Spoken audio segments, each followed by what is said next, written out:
Трети ден с еврото и до момента няма отчетени сериозни проблеми с новата валута. Ето още от търговците.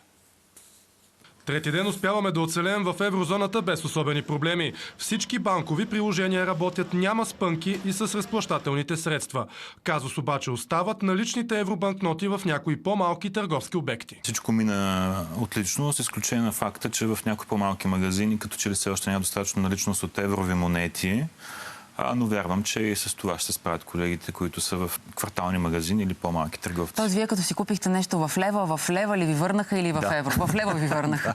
Но изрично попитах дали имат достатъчно наличност, защото все пак те са длъжни да вършат в евро по закон. От гледна точка на кешовите разплащания, до редакцията на Нова достигна информация, че в някои магазини еврови банкноти не са били приемани, защото не са с новите български символи. Изрично посочваме, че няма никакво значение от коя държава в еврозоната са банкнотите и дали на гърба на монетите има Мадърския конник, Бранденбургската врата или Карловия мост. Всички възможни еврови банкноти са легитимно разплащателно средство. И от нас зависи колко бързо ще върви процеса по възприемане на новата валута.